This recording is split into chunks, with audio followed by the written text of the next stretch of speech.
மாண்புமிகு பேரவைத் தலைவர் அவர்களே, காவேரி நீரின் உபரி நீரை அந்தியூர் பவானி தொகுதியின் ஒரு பகுதி மக்களுக்கு விவசாயம் செய்வதற்கு நீர் கிடைக்கவில்லை. 2 நாட்களுக்கு முன்பாக தங்களை சந்தித்து அந்த விவசாய மக்களின் சார்பாக தங்கள் இல்லத்தில் கடிதம் கொடுத்திருக்கிறேன். ஒரு கவன ஈர்ப்பு தீர்மானத்தையும் நேற்று தினம் அளித்திருக்கிறேன். அதனால் நீரூற்று முயற்சியின் மூலமாக அந்தியூர் பவானி தொகுதியில் ஒரு குறிப்பிட்ட பகுதி மக்களுக்கு கிடைக்காத நீரை இந்த திட்டத்தின் கீழ் கொண்டு வந்து அந்த மக்கள் விவசாயம் செய்வதற்கு வாய்ப்பை உருவாக்கி தருவீர்களா? அதற்கான திட்ட தயாரிப்பு பணிகளை அரசு செய்ய முன்வருமா என்பதை தங்கள் வாயிலாக கேட்டு அமர்கிறேன். அந்தியூர் பவானி காவேரி கூட்டு குடிநீர். மாண்புமிகு அமைச்சர். பேரவைத் தலைவரே, அந்தியூர் பவானி தொகுதி குறைகளை கேட்பதற்கு அந்த தொகுதி சட்டமன்ற உறுப்பினர்கள் இருக்கிறார்கள். மாண்புமிகு உறுப்பினர் அருண்மொழி தேவன்.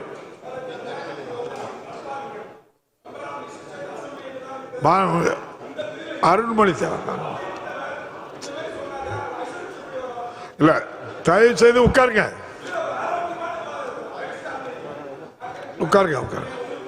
என்ன இல்ல அப்படின்னா என்ன அர்த்தம்னா, நீங்க ஒரு மனு எழுதி கொடுத்து நீங்க ஏற்பாடு பண்ணிருக்கேன்னு சொன்னீங்க, அது பரிசீலனை செய்து தருவேன்னு அர்த்தம்.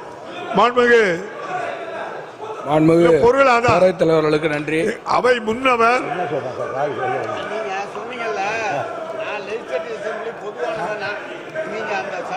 இல்ல உரிமையோட அவை முன்னவர் உங்களுக்கு நல்ல பதில் சொல்லியிருக்காங்க. நல்லது நடக்கும். மாண்புமிகு உறுப்பினர் அருள்மொழி தேவன். அனுமதி இல்ல, உட்காருங்க.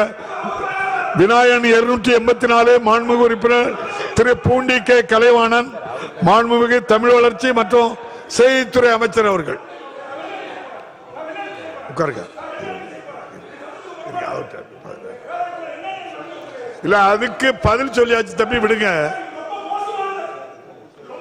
இல்ல நீங்க பேசதான் மோசமானது. நீங்க பேசுறது எதுவும் அவை குறிப்பில் யாராவது மாண்புமிகு அமைச்சர் பதில் சொல்லுங்க. தமிழ் வளர்ச்சித்துறை நீங்க 0 ஓவர்ல இந்த பிரச்சனை இப்படி எல்லாம் பேசக்கூடாது. இல்ல அவங்க சொன்னதுல எந்த தவறும் இல்ல. சட்டமன்றத்தில் தபாக தலைவர் வேல்முருகன் வாக்குவாதத்தில் ஈடுபட்டார். அந்த காட்சிகளை பார்த்தும் விவரங்களை பின்வரும் செய்தி தொகுப்பில் பார்ப்போம்.